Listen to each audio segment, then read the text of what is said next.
vraiment toujours présent, que quoi que je fasse, peu importe le rythme.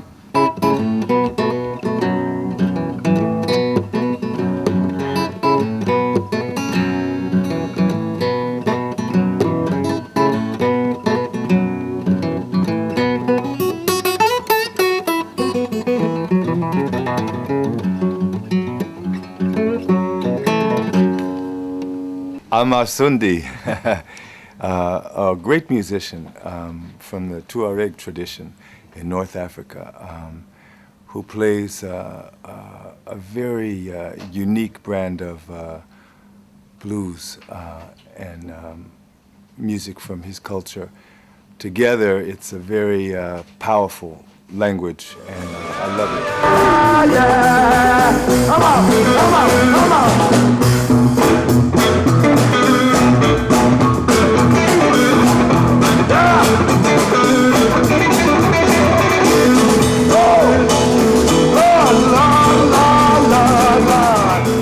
You know, he had an apprenticeship in Chicago with some of my heroes, Albert King, Albert Collins. But his flavor is completely unique because of his own, you know, Tuareg tradition. And to me, this is the most exciting thing when you get a mix of languages that really works, you know, that sounds rich and sounds authentic. This is a beautiful thing when you can speak the same language but still maintain your own flavor. Great musician.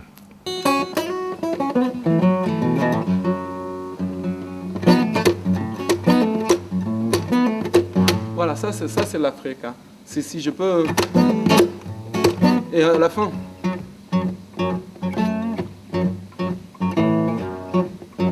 Toi, c'est une façon d'interpréter le rythme à travers les accords, à travers, je sais pas, à travers sa sensation je dirais, de faire de la musique avec une gestuelle qui devient musique.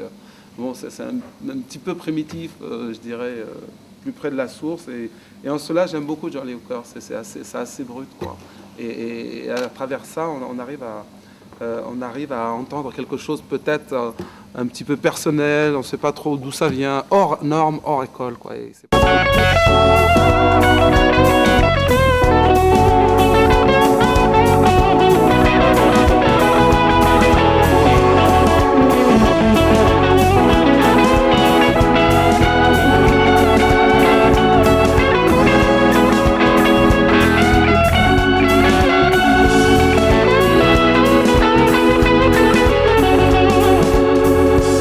Il a fallu que j'aille à la rencontre, que j'aille à la Mecque du blues. Et donc, j'ai pris mon courage à deux mains, la vie contre tout le monde, parce qu'il me disait, qu'est-ce que tu vas faire là-bas, tout ça.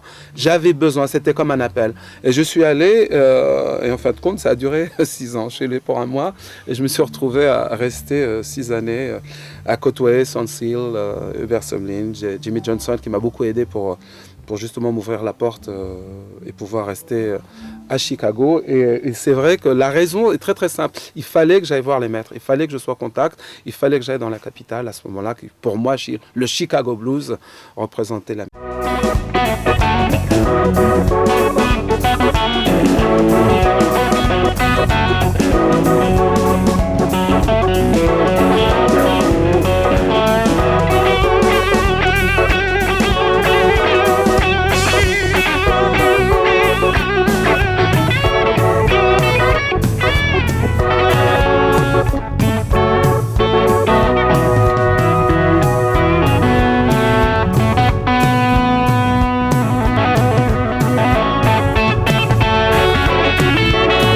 Je vivais au-dessus d'un club qui s'appelle Le Blues, à Halsted Street. On m'a filé l'appartement parce que vu que ça marchait bien, tout le monde aimait bien mes rythmiques, mes guitares, que ce soit Otis Rush, James Cotton, donc ils m'ont aidé à m'installer. Et c'est vrai que c'est une famille et ils m'ont prouvé que c'est vrai que quand on rentre dedans, ça facilite les choses pour un jeune garçon voilà, qui venait de Paris et qui faisait du blues, quoi. Et c'est vrai que j'étais dans la Mecque et dans la rue principale où tous les clubs, entre Halsted Street et Belmont, où il y avait tous les clubs de blues. Et on pouvait rencontrer Sullivan Slim tous les dimanches, voilà, on pouvait rencontrer Bob Strugger, on pouvait rencontrer tout le monde. Tous les gens qui avaient joué avec Muddy Waters, tout ça. Et ça se situait au début des années 85. Voilà. Bah, c'est parti en fin de compte d'un truc qui est un thème assez boogie, un peu à la John Lee Hooker, et moi je l'ai un peu syncopé en pensant un petit peu au bendir, aux percussions un petit peu sahariennes, hein, donc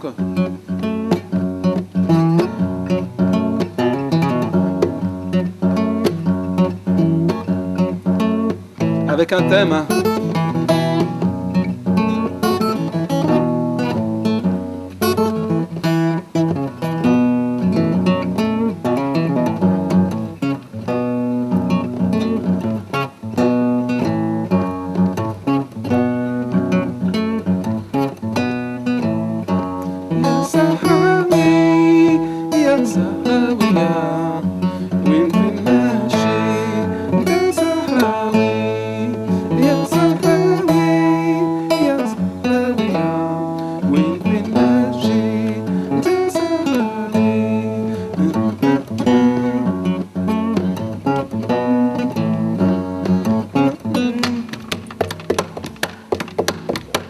Voilà, c'est ce genre de groove, voilà, c'est sahraoui qui est le mélange entre un petit peu le rythme saharien et un mélange de boogie avec des harmonies un petit peu du désert. Parce que je jouais dans la rue, j'ai fait une grande période de ma vie dans la rue et j'ai beaucoup appris, donc avec Sundy, Diabolo qui était l'ancien harmoniciste d'Ijlan. J'ai fait mes armes là avant d'accéder au-dessus du métro.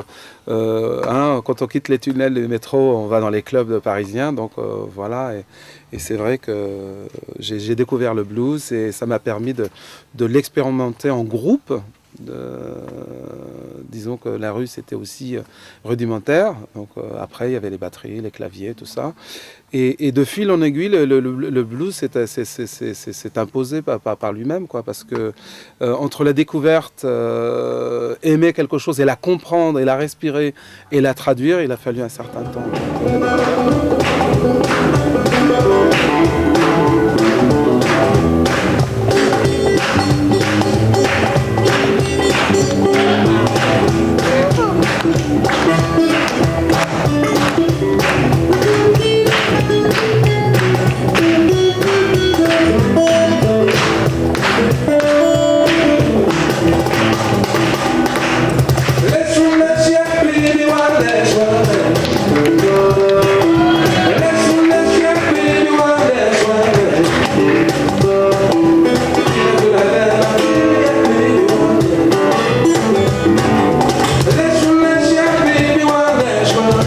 Un album qui s'appelle Sadaka, qui veut dire partage, et c'était aussi l'occasion d'ouvrir un peu et le moment d'avoir cet éventail et de raconter une histoire aussi à travers ce que je dis, mais avec des artistes qui ont une sensibilité qui me correspond.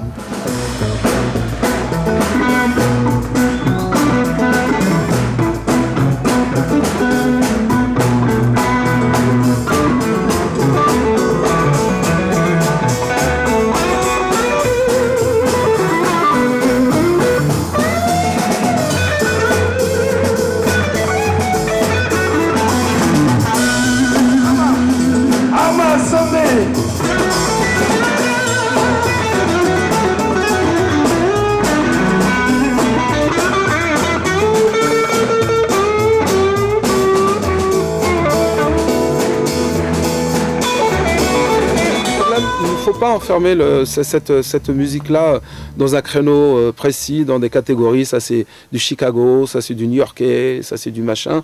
Je pense que, vu la mondialisation, vu les cultures différentes, vu le nombre d'étrangers qu'il y a dans chaque pays européen et l'Amérique qui est un pays excusez-moi, d'immigrés, hein, on a souvent tendance à le dire, je pense que le blues ne doit qu'à survivre qu'à son adaptation par rapport aux époques différentes, avec toujours cette vibration, cette façon de parler de la vie si simple, si directe, si belle à la fois. Et je pense que c'est une source qui ne se tarira jamais. Voilà.